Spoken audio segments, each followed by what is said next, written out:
The Book of Enoch. The Book of Enoch is perhaps the most well-known of all the excluded texts, and for good reason. It reads more like ancient science fiction than scripture. Although traditionally attributed to Enoch, the great-grandfather of Noah, scholars agree the text wasn't actually written by him.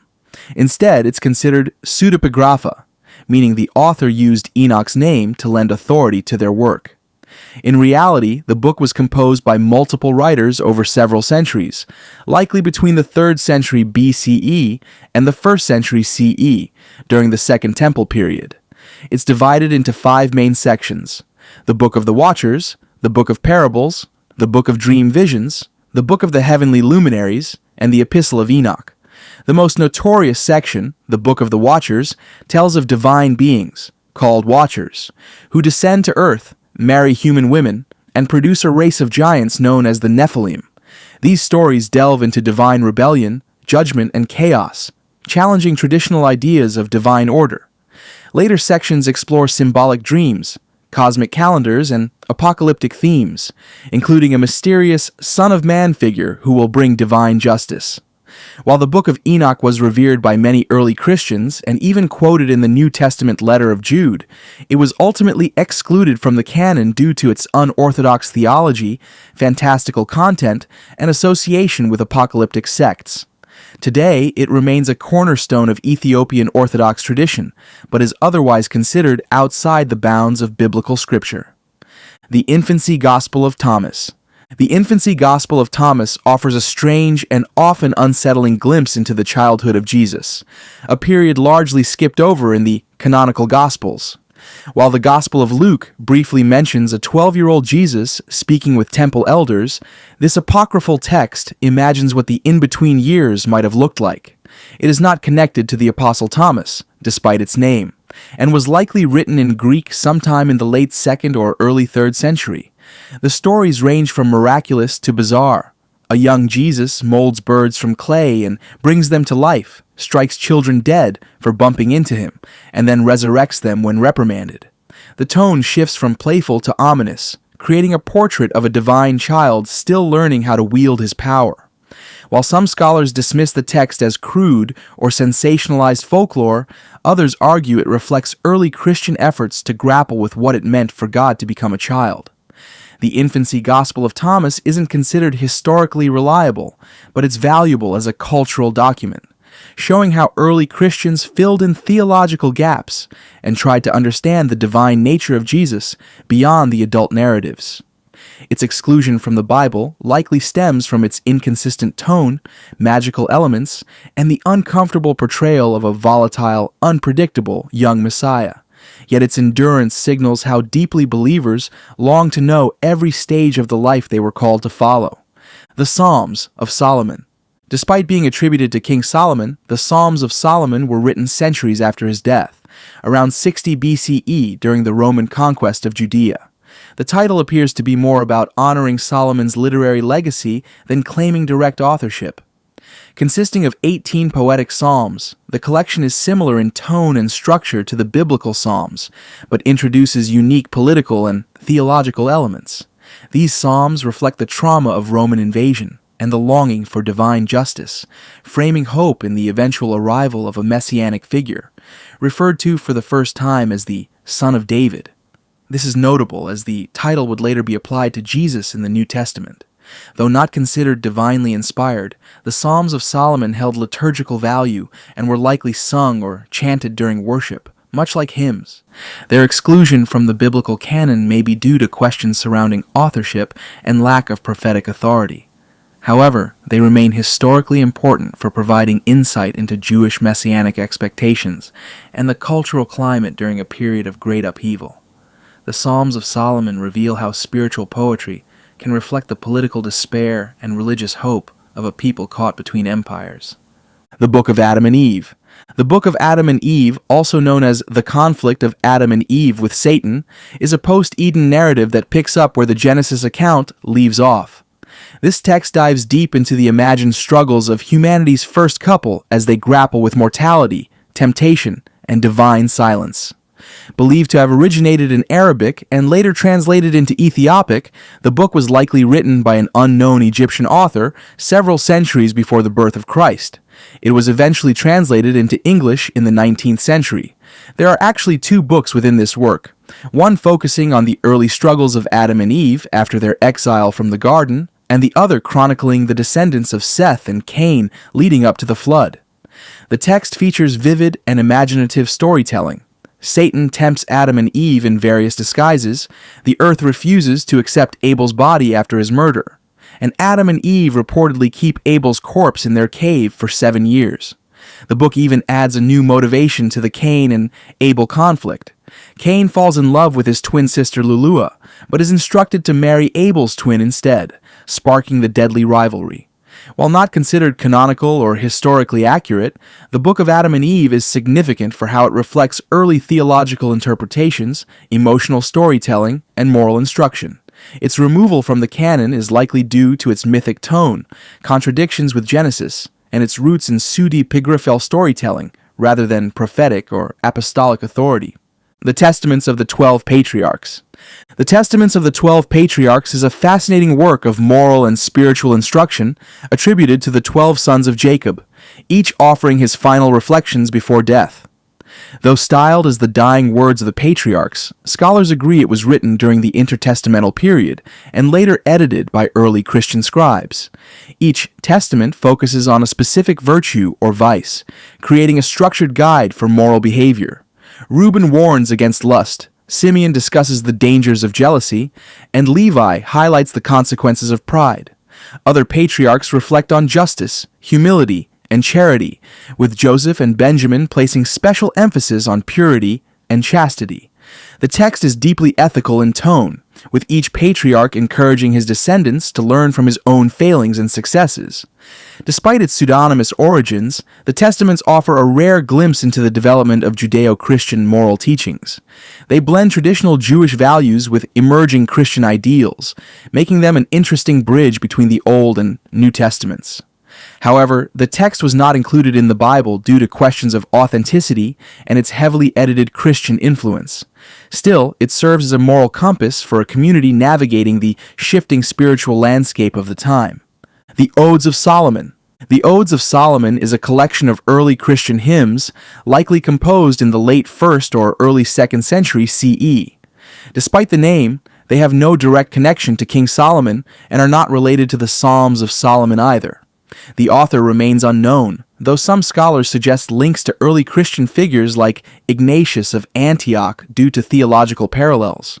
The odes are poetic, mystical, and deeply spiritual, offering praise for divine salvation, grace, and unity between the Father, Son, and Holy Spirit, making them one of the earliest textual affirmations of Trinitarian theology. These hymns were likely used in worship settings to help believers internalize doctrine and connect emotionally with their faith through song. Though some researchers have proposed possible Gnostic undertones within the text, the odes generally avoid direct heretical teachings. Their exclusion from the biblical canon may be due more to questions of authorship and regional influence than to any specific doctrinal conflict. Nevertheless, the Odes of Solomon offer a window into the inner life of the early Christian community, reflecting their theology, worship practices, and spiritual longing in poetic form. They remain one of the most beautiful yet underappreciated artifacts from Christianity's formative years. The Letter of Aristeas.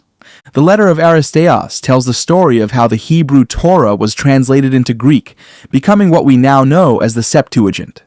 This ancient text, likely written between the 2nd and 1st centuries BCE, presents a semi-mythical account in which King Ptolemy II of Egypt commissions a Greek translation of the Jewish scriptures for his great library in Alexandria. According to the story, 72 Jewish scholars, 6 from each of Israel's 12 tribes, are selected to complete the task, each working independently for 72 days. Miraculously, all of their translations are identical, reinforcing the idea that divine inspiration guided the process. While most scholars today view the Letter of Aristeas as more legend than fact, it was once taken seriously as a sign of harmony between Greek and Jewish cultures and a divine endorsement of the Septuagint itself. Its exclusion from the Bible likely reflects its nature as historical fiction rather than sacred scripture.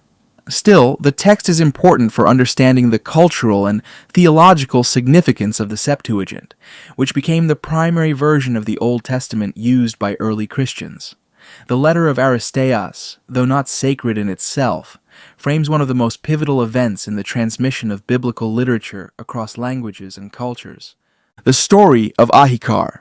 The Story of Ahikar is an ancient Near Eastern text likely composed in the 5th or 6th century BCE, making it one of the oldest literary works associated with biblical traditions. The tale centers around Ahikar, a sage and trusted counselor to Assyrian kings Sennacherib and Esarhaddon. Though loyal and wise, Ahikar is betrayed by his adopted nephew Nadin, who falsely accuses him of treason. Sentenced to death, Ahikar is spared by the executioner and hides in secrecy until Nadin's treachery is eventually exposed. The story is laced with proverbs, maxims, and moral lessons that emphasize loyalty, humility, and the dangers of pride.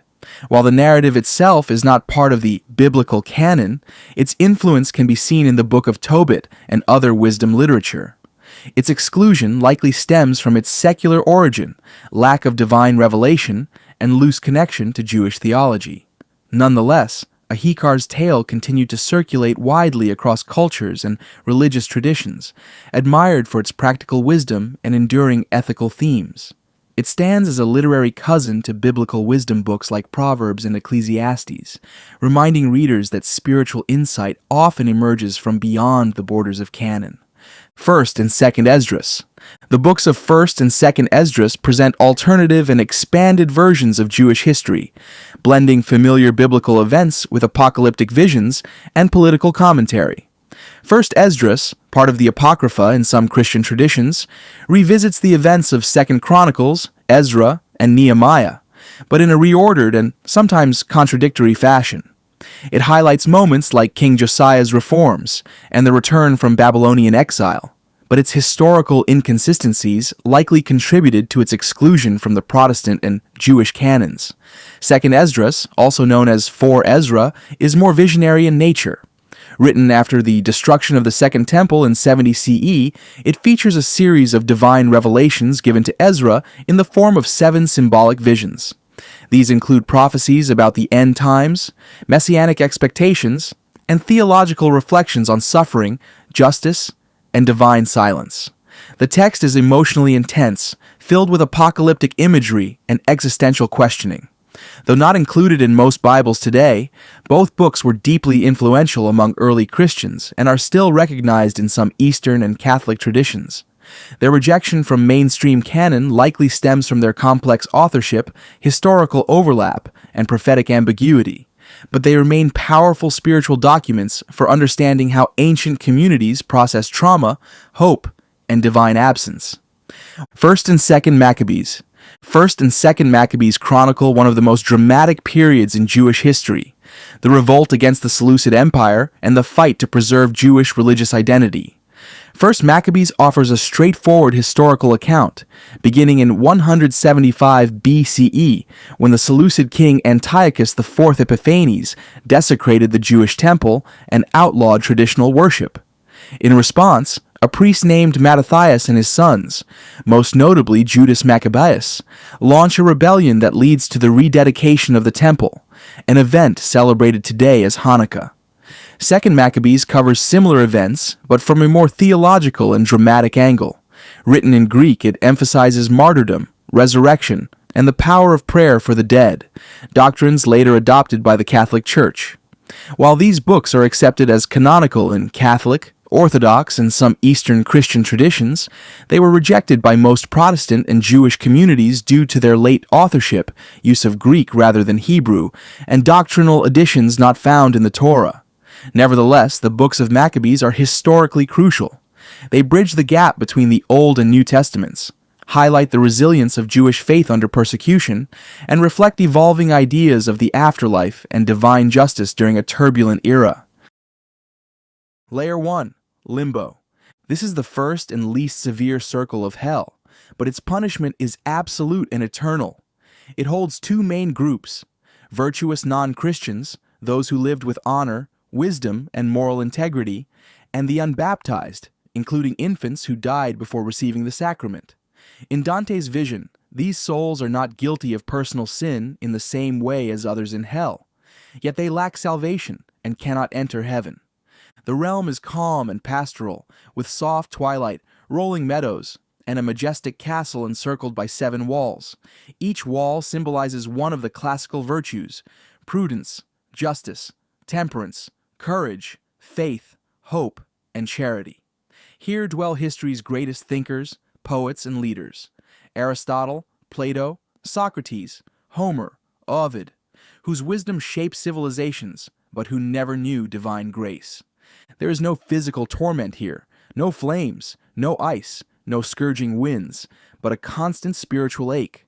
The souls can see the light of God from afar, but will never touch it. This longing, never satisfied, is their punishment. Time stands still.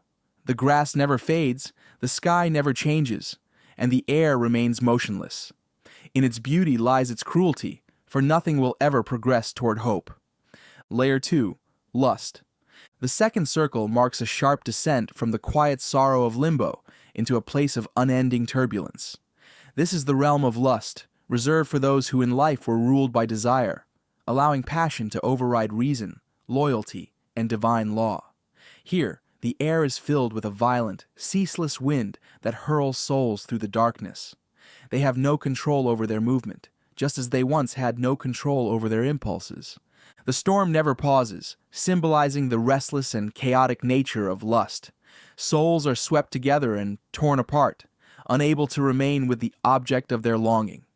Dante encounters historical and legendary figures here: Cleopatra, Helen of Troy, Francesca da Rimini, whose beauty and desires shaped history and tragedy alike.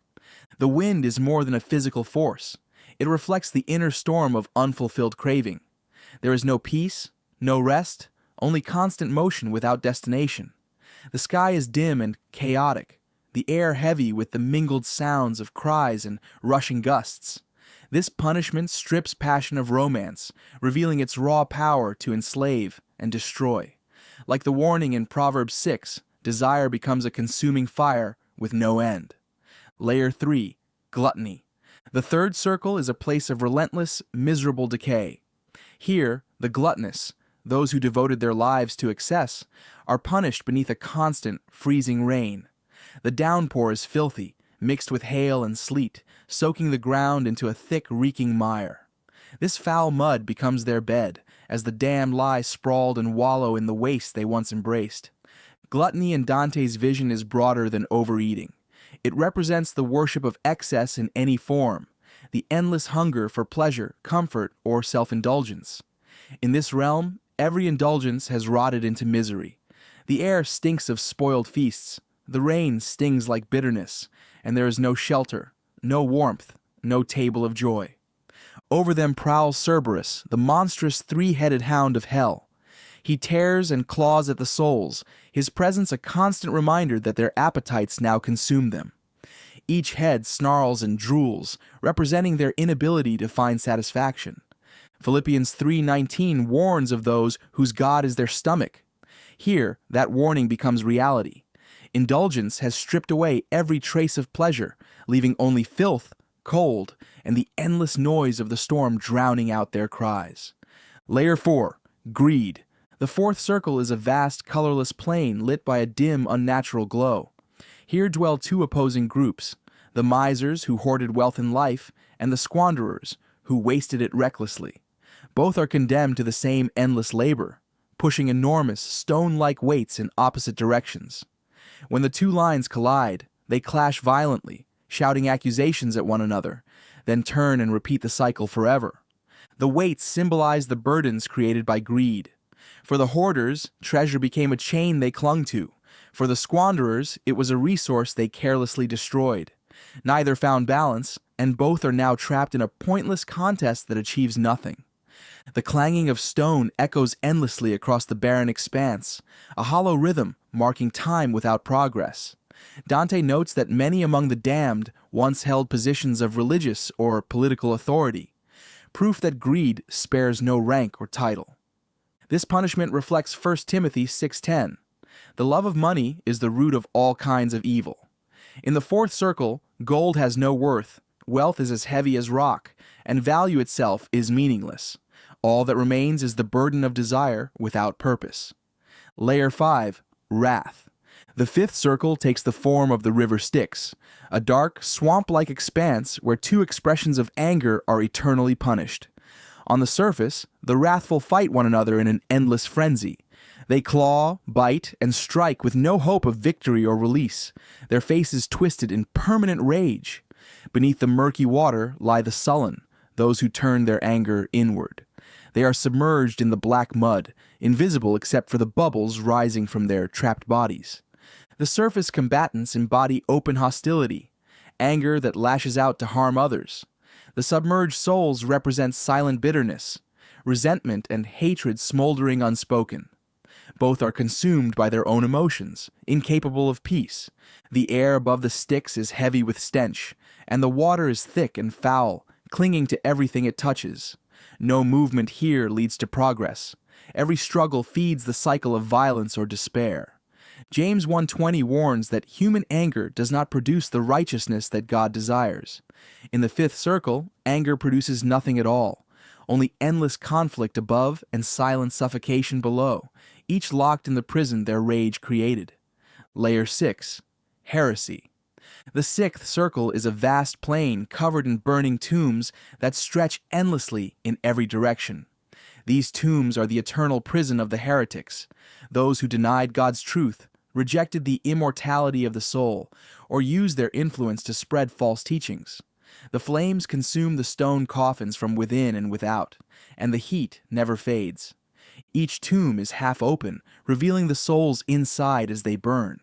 Their faces are illuminated by the very truth they denied, for the fire represents divine truth, inescapable and absolute. These are not merely the misguided, they are the willfully defiant, those who opposed what they once knew to be right. The air shimmers with heat, and the ground is scorched, yet there is no wind to carry relief. Each flicker of flame is both punishment and reminder, a constant echo of the damage they caused through their rejection of the divine. 2 Peter 2:1 warns of false teachers who bring destruction upon themselves. In the sixth circle, that destruction is unending. The tombs never close, ensuring that every soul is exposed to the fire, the light, and the truth they once sought to extinguish. Layer 7. Violence. The seventh circle is divided into 3 distinct rings, each punishing a different form of violence. In the outer ring are those who committed violence against others, murderers, tyrants, warlords. They are submerged in a river of boiling blood, the depth determined by the scale of their crimes. Centaurs patrol the banks, armed with bows and arrows, ready to shoot any soul that tries to rise above its assigned level. The middle ring holds those who committed violence against themselves, suicides and self-destroyers. They are transformed into twisted, thorn-covered trees, stripped of human form.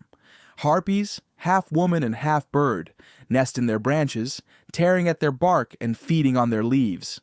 When the trees are damaged, they bleed and speak, expressing the pain of their former lives. The inner ring punishes violence against God, nature, and art, blasphemers, sodomites, and usurers. Here, souls wander a burning desert under a rain of fire. The sand sears their feet, and the flames scorch them from above without pause. Genesis 9:6 states, "Whoever sheds human blood, by humans shall their blood be shed."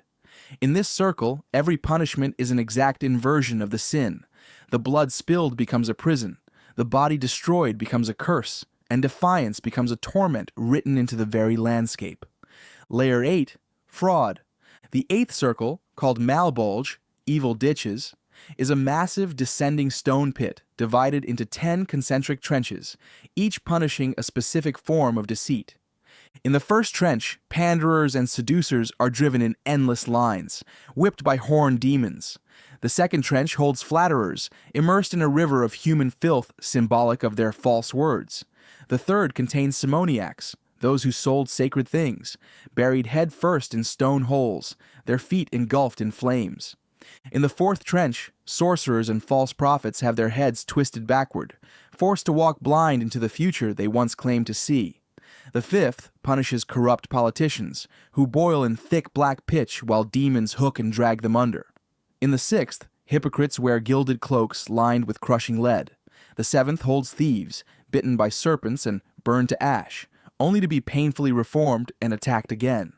The eighth trench burns false counselors inside single flames. The ninth tears apart sowers of discord, whose wounds heal only to be reopened. The 10th inflicts disease and madness on counterfeiters in choking darkness. Each punishment mirrors the deceit committed in life, turning lies into the very tools of eternal torment, reflecting Proverbs 12:22. The Lord detests lying lips.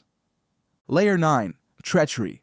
The ninth and deepest circle of hell is Cocytus, a vast frozen lake where treachery, the betrayal of trust, is punished. Unlike the fire and chaos of the upper circles, this realm is utterly still, stripped of warmth and light.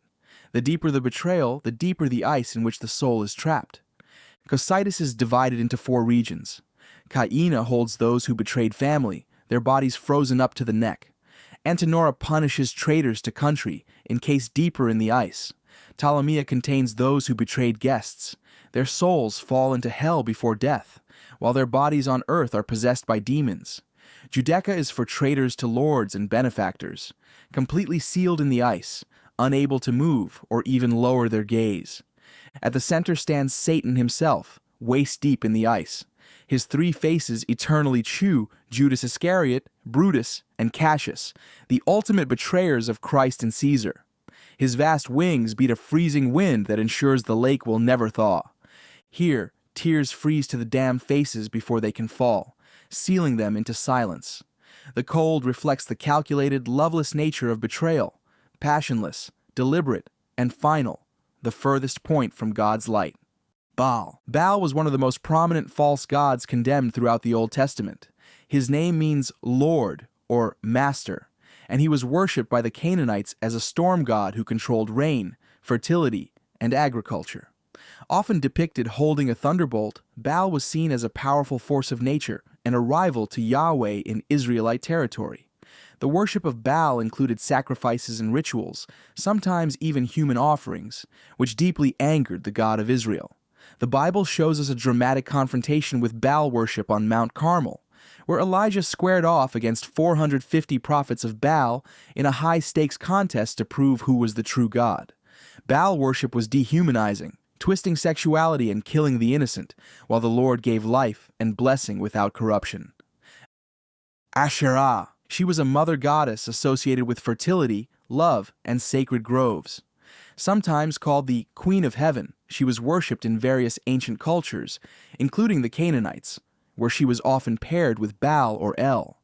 Shockingly, archaeological evidence shows that some Israelites attempted to blend worship of Asherah with worship of Yahweh, even setting up Asherah poles in places of worship. The Bible strongly condemns this syncretism. In Deuteronomy 16:21, God explicitly commands, "Do not set up any wooden Asherah pole beside the altar you build to the Lord your God." The presence of Asherah poles throughout Israel became a sign of spiritual corruption and backsliding. King Josiah famously destroyed them during his religious reforms to restore purity to the temple. Asherah represents more than a mythological goddess. She embodies the dangerous blending of truth and error, where devotion to God is polluted by cultural compromise. Molech. Molech, sometimes spelled Moloch, was perhaps the most disturbing of all false gods mentioned in the Bible. Associated with the Ammonites, Molech demanded child sacrifice, something God absolutely detested. Worshippers would offer their sons as burnt offerings, placing them in the arms of a bronze idol that had been heated until glowing. Leviticus 18:21 warns, "Do not give any of your children to be sacrificed to Molech, for you must not profane the name of your God." Despite this, even King Solomon, in his later years, built a high place for Molech, setting a precedent for future kings to follow. Centuries later, King Josiah destroyed these high places in an effort to purify the land. The worship of Molech is not just about pagan religion. It is portrayed in Scripture as a direct attack on the sanctity of life and the heart of God. Molech represents a distortion so severe that it became a symbol of spiritual rebellion and moral collapse. Dagon. Dagon was a Philistine god of grain and fertility, often depicted with a fish-like body, half man, half fish. He was worshipped in cities like Ashdod and Gaza, and is most famously mentioned in the story of the Ark of the Covenant. In 1 Samuel 5, after the Philistines captured the ark, they placed it in Dagon's temple as a trophy. But the next morning, they found Dagon's statue face down before the ark. They set it upright, only to find it the next day broken into pieces, its head and hands removed. This dramatic scene symbolized the utter defeat of Dagon before the presence of the true God. Dagon's presence in the Bible reveals how false gods can appear dominant for a moment, but ultimately collapse in the face of divine power. His fall also mirrors the fate of any idol or belief system that seeks to dethrone God from his rightful place. Chemosh. Chemosh was the national god of the Moabites and another deity linked to child sacrifice. His name may mean destroyer or subduer, and his worship was marked by violence, war, and human offering. In 2 Kings 3:27, the Moabite king sacrifices his own son on the city wall as a desperate plea to Chemosh for victory in battle. Solomon, again led astray by foreign wives, built a shrine for Chemosh on a hill east of Jerusalem, a decision that contributed to God's anger and the eventual division of Israel. Chemosh worship reveals the tragic consequences of spiritual compromise and the danger of placing political alliances or romantic interests above devotion to God. Like Molech, Chemosh represents how false gods demand far more than worship. They demand destruction. Their grip is not only spiritual but societal, corrupting entire cultures through fear and bloodshed. Astarte. Astarte, often equated with the Babylonian goddess Ishtar, was another major figure in ancient Near Eastern religion. She was a goddess of fertility, war, and love, and her worship included highly sexualized rituals, temple prostitution, and symbolic acts meant to invoke prosperity. In the Bible, Astarte is frequently linked to the corruption of Israel's worship practices. Judges 2:13 says, "They forsook the Lord and served Baal and the Ashtoreths." The plural Ashtoreths suggests widespread and diverse forms of her worship across the region. Astarte's appeal was sensual and material, promising power, fertility, and love in exchange for loyalty to her rites.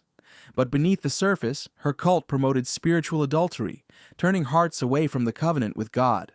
She symbolized indulgence, spiritual compromise, and the confusion of desire with devotion. Her presence in Israel's history shows how quickly sacred spaces can be defiled when culture trumps conviction. Bel. Bel, also known as Marduk, was the chief deity of the Babylonian pantheon, a god of order, magic, and civilization. He's portrayed as a great warrior who defeated the sea monster Tiamat to bring creation into being. In Jeremiah 52, God declares, "Bel is put to shame, Marduk is filled with terror. Her images are put to shame, her idols are filled with terror." This was a direct warning to Babylon. Their god would fall. Bel represented human civilization's attempt to glorify itself through empire, conquest, and grandeur. Babylon was a society known for its towering ziggurats and its defiance of God. And Bel was at the center of that pride. He wasn't just a false god, he was a symbol of human arrogance, wrapped in ritual and myth. His fall in biblical prophecy foretold the collapse of any kingdom that exalts itself above the knowledge of the one true God. Tammuz. Tammuz was a Sumerian fertility god associated with the seasonal cycle of death and rebirth. His mythology tells of a dying young god mourned by his followers, whose death causes nature to wither, and whose return brings renewal. The Bible references him in Ezekiel 8:14, where the prophet sees women at the temple weeping for Tammuz, a vision that deeply offends God. This practice was a form of emotional, religious idolatry that had seeped into sacred spaces. Tammuz worship often included public rituals of mourning, symbolizing longing for renewal, but in God's eyes, it was spiritual betrayal. Israel had traded true covenant relationship for theatrical sentimentality, crying for a false god while ignoring the living one. Tammuz reminds us that emotional depth or sincerity does not equal truth. Even heartfelt worship, when directed to the wrong source, becomes idolatry. The Queen of Heaven. The Queen of Heaven is mentioned several times in the book of Jeremiah, often in the context of Israel's spiritual adultery. In Jeremiah 44:17, the people defend their idolatry by saying they will continue to offer incense and pour out drink offerings to her, as we and our ancestors did. Scholars believe this figure refers to Astarte or Ishtar under a different name. But more than a single goddess, the Queen of Heaven represented a cultural fixation with divine femininity, prosperity, and ritual. Women baked cakes for her. Families worshipped her together, and she became a household name in the truest sense. But God calls it rebellion. Her worship wasn't neutral. It was personal, defiant, and collective. It was a declaration that the people no longer saw Yahweh as enough. The Queen of Heaven wasn't just a false god, she was a rival for the affections of an entire generation, and that made her especially dangerous. Nebo. Nebo, or Nabu, was the Babylonian god of wisdom, writing, and knowledge, often depicted with a stylus in hand, recording human destiny. He was seen as the divine scribe who determined the fates of kings and nations. In Isaiah 46:1 we read, "Bel bows down, Nebo stoops low, their idols are borne by beasts of burden." This verse mocks the idea that gods of intellect and destiny could be hauled around on carts. Nebo represents the exaltation of intellect above revelation, the temptation to worship knowledge itself as divine. In many ways, Nebo is the forerunner of modern idolatry, a faith in human reason over divine truth. While the Bible affirms wisdom as a gift, it warns against turning wisdom into a god. Nebo's fall is a reminder that the mind is a tool, not a throne. Remphan. Remphan, sometimes called Rephan or Chiun, depending on the translation, is referenced in Acts 7:43, where Stephen, addressing the Sanhedrin, says, "You took up the tabernacle of Moloch and the star of your god Rephan, the figures you made to worship." This reference traces back to Amos 5:26 and is linked to an astral deity worshipped during Israel's rebellion in the wilderness. While much about Remphan remains mysterious, scholars associate him with Saturn worship, a planetary deity tied to star worship and ancient astrology. The mention of a star hints at Israel's flirtation with celestial cults, borrowing from surrounding cultures to create hybrid spiritual practices. Remphan represents a subtle yet dangerous shift, when God's people replace him with cosmic fascination, seeking power in the stars instead of the Creator. The warning is clear. When we worship creation instead of the Creator, even celestial beauty becomes idolatry. Artemis. Artemis, known to the Romans as Diana, was the goddess of the hunt, fertility, and protection of women. Her temple in Ephesus was one of the 7 wonders of the ancient world, and she was revered with elaborate processions, statues, and chants. In Acts 19, when Paul's preaching threatens the sale of Artemis idols, a riot breaks out as the crowd shouts, "Great is Artemis of the Ephesians," for hours. Artemis was not just a goddess, she was an economy, a cultural identity, and a spiritual stronghold. Her worship shows how idolatry can be deeply embedded in societal norms, even protected by popular opinion and commerce. The resistance Paul faced wasn't just religious, it was economic and political. Artemis reminds us that false gods aren't always hidden behind myths. Sometimes they're guarded by systems, monuments, and mobs. Zeus. Zeus, the king of the Greek pantheon, was the god of sky and thunder, known for his power and unpredictability.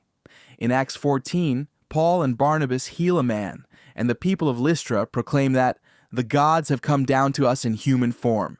They call Barnabas Zeus and Paul Hermes, and attempt to offer sacrifices to them.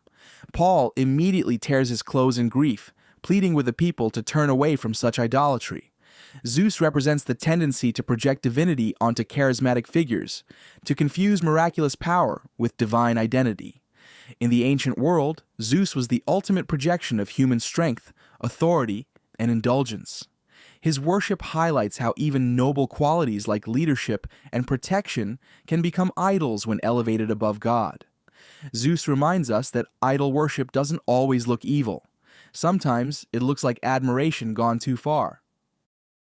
Tammuz. Though Tammuz was already discussed earlier, it's worth noting how his Babylonian form, Tammuz, appears in deeper layers of syncretism.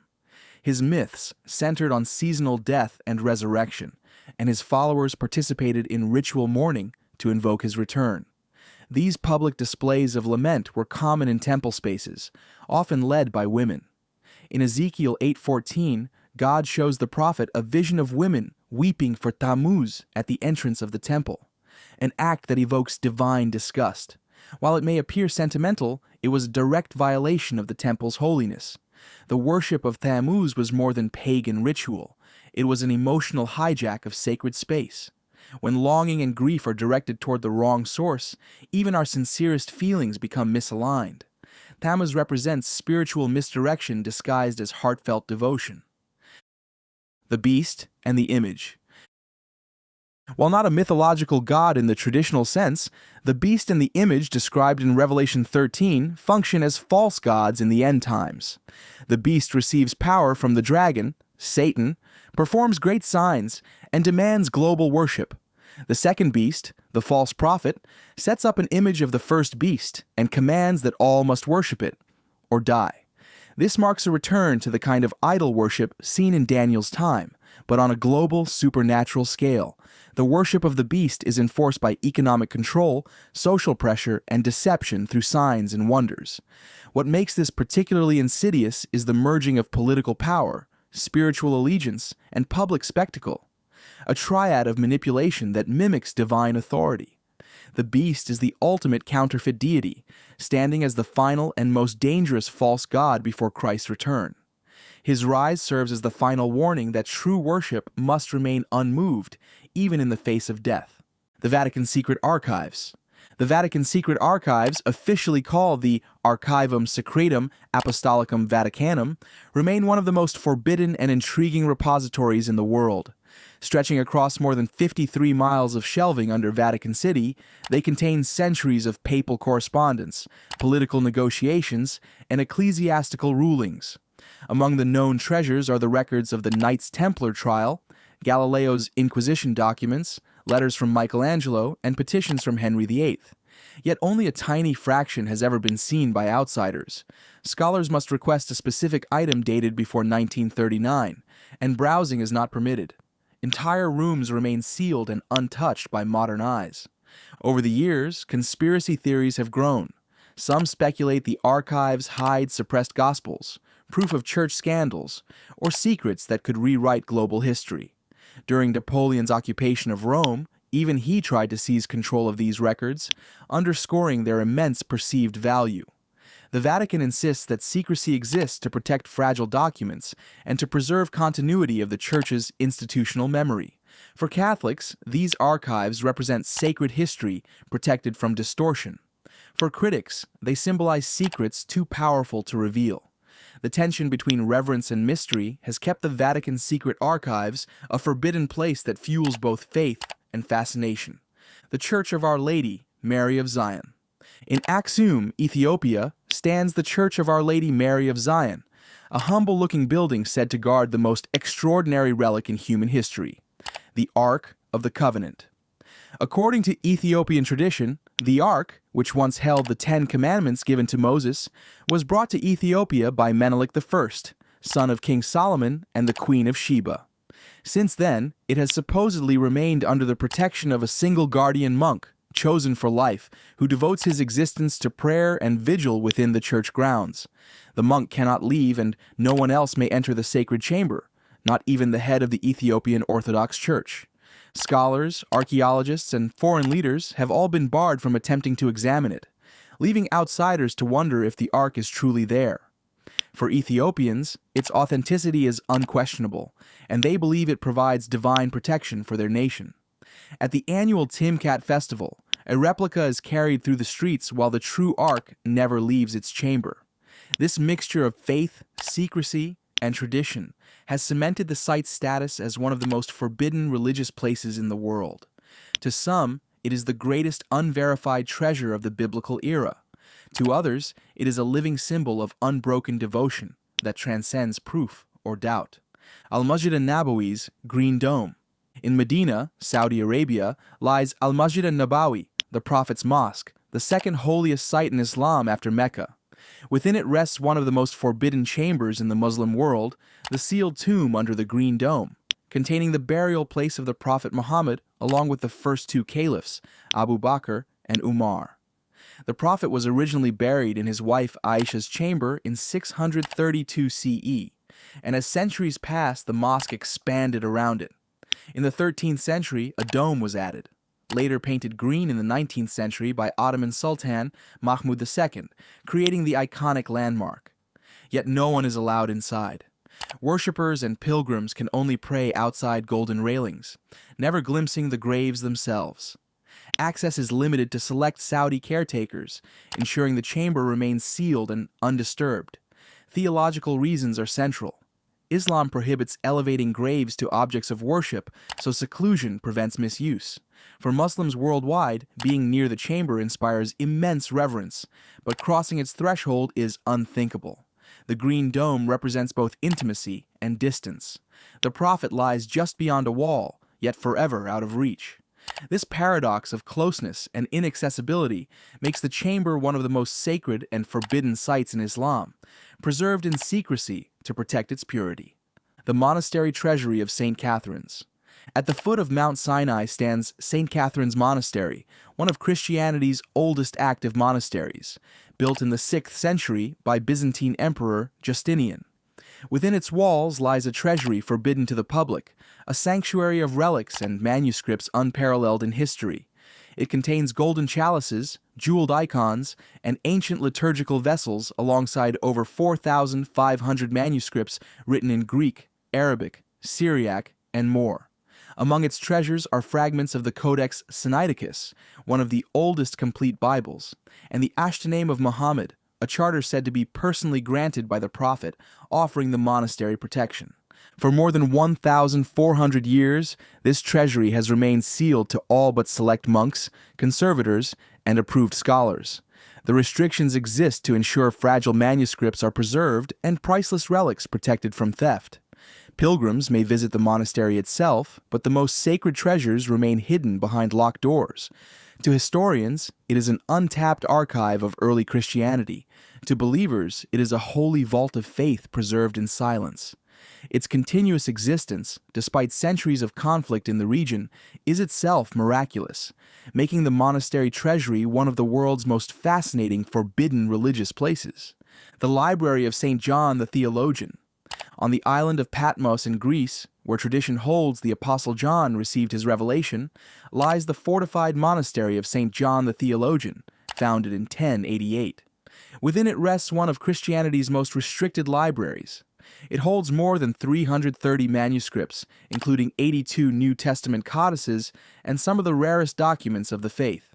Its most prized artifact is the Purple Codex, a 6th century manuscript written on parchment dyed purple, with letters inscribed in gold and silver. Another treasure is the Golden Bull issued by Byzantine Emperor Alexios I Komnenos, which granted the island to St. Christodoulos. Access to this library is highly selective. Only a handful of scholars with special authorization may enter, and even they are tightly monitored. Preservation demands that most manuscripts remain locked away, shielded from light and air. For most visitors, these treasures are entirely invisible, known only through references in scholarship. To the faithful, the library symbolizes the endurance of Christian tradition across centuries. To historians, it is one of the most inaccessible yet invaluable archives in the world. Patmos is a place where faith, secrecy, and scholarship intersect, and the library remains one of the most forbidden and tantalizing repositories of sacred history. The Holy of Holies. At the heart of ancient Judaism was the Holy of Holies, the inner sanctuary of the temple on Jerusalem's Temple Mount.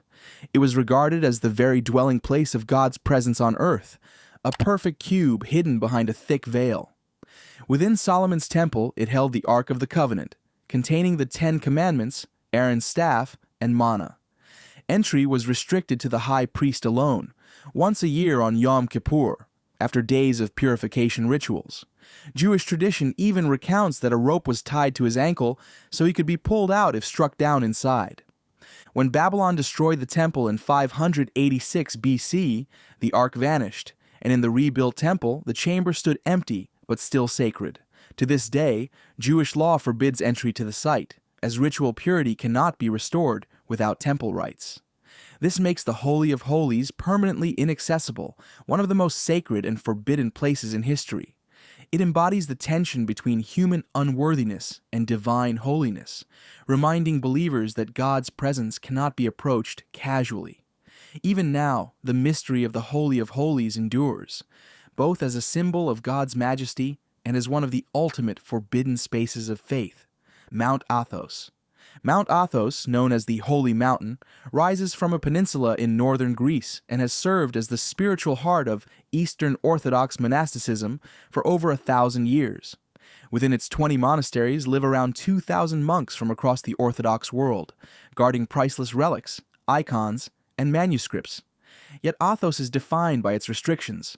Women are completely banned, a rule called the avaton, which has been enforced for centuries.